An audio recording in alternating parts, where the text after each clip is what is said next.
रिश्तों से बड़ी प्रथा।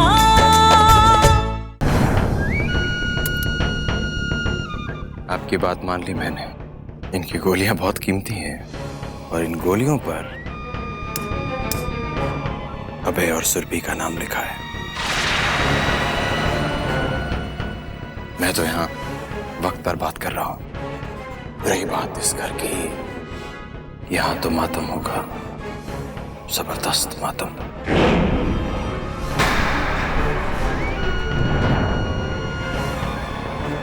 गरजना बहुत हो गया, अब बरसने की बारी है ससुर साहब।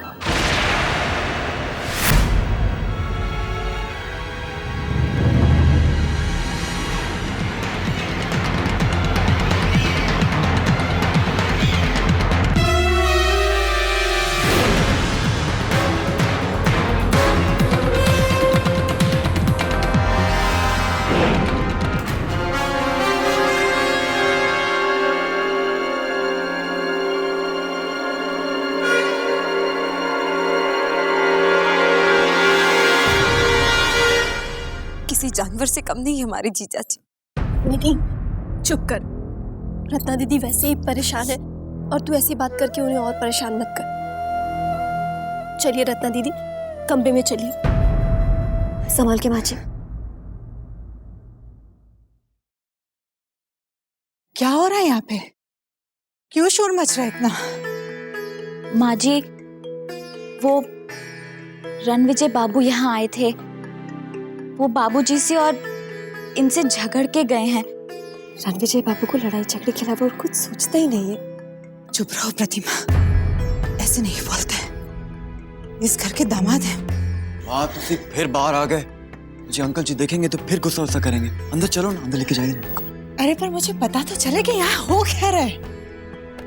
मैं तो दस्ता, अब पहले अंदर चलो। चलो। हाँ माँ जी, अंदर चलिए, आराम कर लीजिए। आइए। अरे कोई कुछ बताता क्यों नहीं? क्या हो रहा है यहाँ? समझ ही नहीं आ रहा।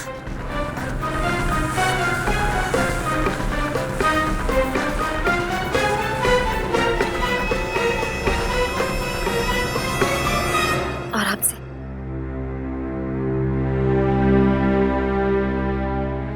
माँ जी, आप आराम कर लीजिए, वरना आपकी तबीयत फिर से बिगड़ने लगेगी।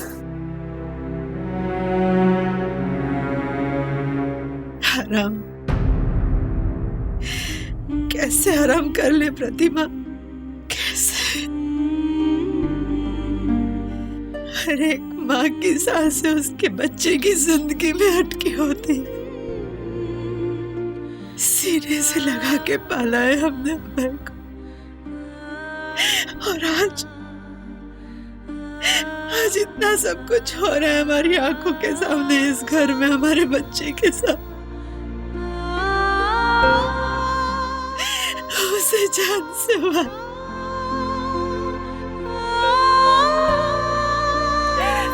माँ जी, रोइए मत। अभय भैया को कुछ नहीं होगा। वैसे अभय सुरभि के पोस्टर शोस्टर सच में लग गए हैं क्या?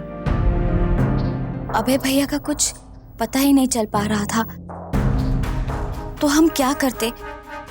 और कोई तरीका ही नहीं बचा था। क्या तुम्हें जरा भी खबर नहीं थी कि अभय भैया ऐसी कोई हरकत करने वाले हैं? अभय अपने बाबूजी को बहुत अच्छी तरह से जानता है, फिर भी उसने प्यार करने की हिम्मत की। वैसे माँ, वो सुरभि भी वैसे कुड़ी तो चंगी चंगी लगती है। अगर अभय सुरभि वापस आ गए तो क्या आप लोग उसे अपना? क्या बोल रहे हो अम्मी? तुम अभय के दोस्त हो, इसका ये मतलब नहीं है कि तुम उसकी इतनी बड़ी गलती पे पर्दा डालने की कोशिश करो। दीवार पे लगे धब्बे को कौनो और रंग पोत के छुपाया जा सकता है, लेकिन इज्जत पे लगे दाग पे कौनो और रंग चढ़ाने की कोशिश करोगे ना, तो वो छुपेगा नहीं और भद्दा लगने लगेगा। अभय ने जौन काम किया है बहुत गलत किया है। ये घर के लोगों ने पहले भी प्यार करने की सजा भुगती है।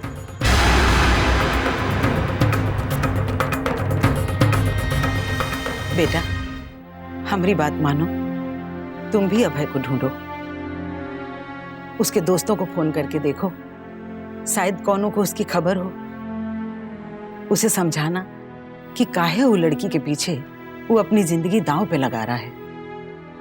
यहाँ हर कोई परेशान है बेटा। जी मैं पता चला लगाता हूँ जी। वैसे माँ, मैं 2 मिनट अभय के कमरे में चला जाऊं? हो सकता है किसी दोस्त वोस्त का नंबर मिल जाए तो मदद हो जाएगी। तुम्हें पूछने की क्या जरूरत है? तुम भी तो इस घर के बच्चे हो ना। जाओ।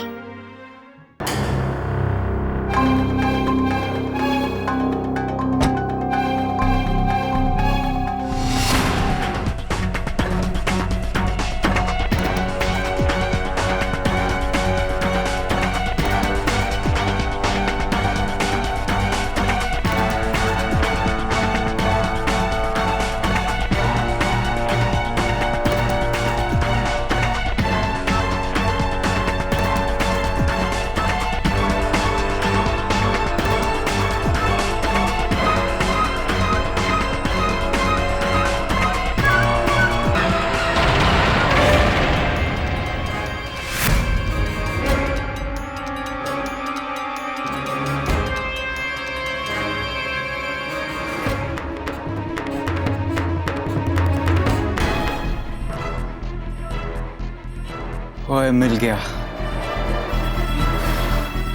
बस बेटा अब फटाफट निकल लो यहाँ से।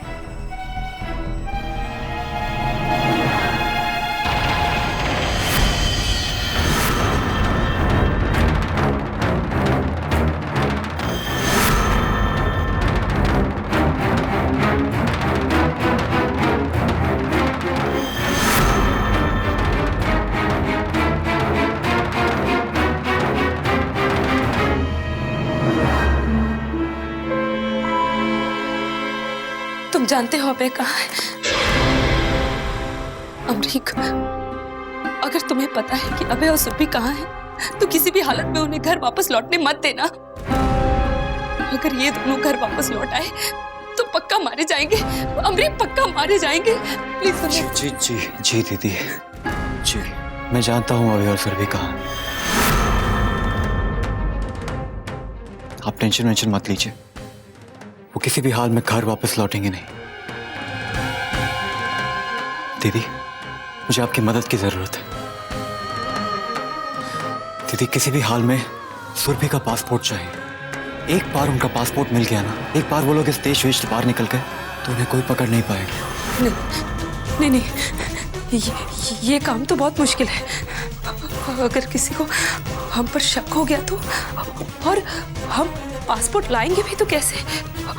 उसके लिए तो हमें ससुराल जाना पड़ेगा।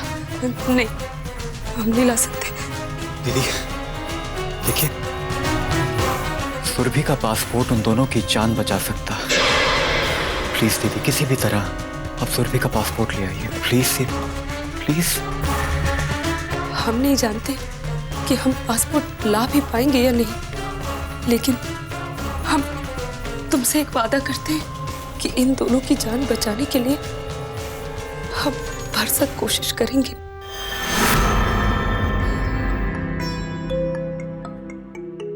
थैंक यू सो मच दीदी, थैंक यू। मैं चलता हूँ।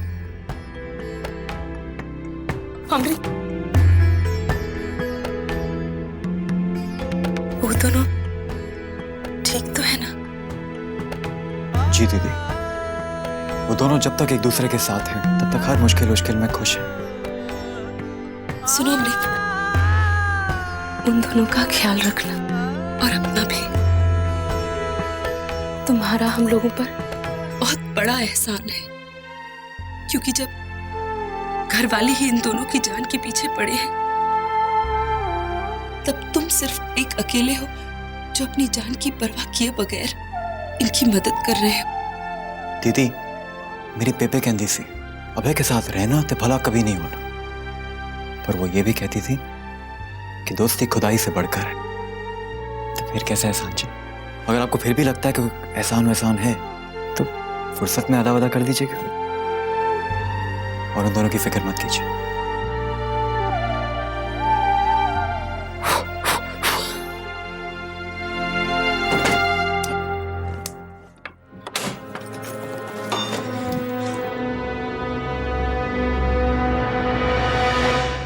कुछ करना पड़ेगा भुवन। अभय का जल्द से जल्द पता लगाना पड़ेगा। भाऊजी वो बच नहीं सकते, छिप रहे हैं, कुछ देर छिपने दीजिए, लेकिन मैं उन्हें ढूंढ लूंगा। अमरीक,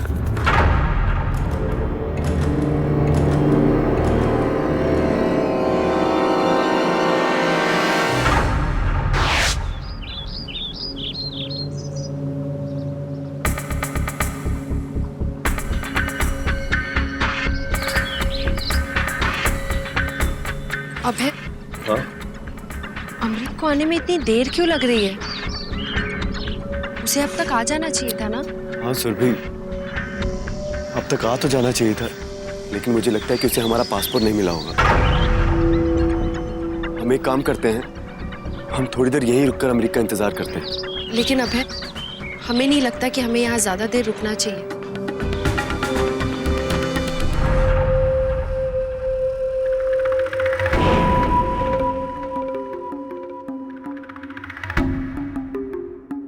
आपको कुछ गलछल करनी थी अंकल जी?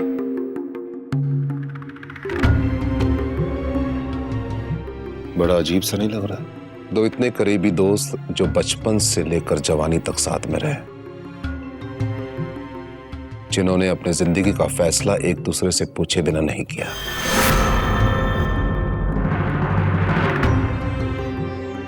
जो कल तक एक दूसरे के गले में बाहें डाले घूम रहे थे, आज उन्हें एक दूसरे के बारे में कोई खबर नहीं। अजीब नहीं लग रहा तुम्हें?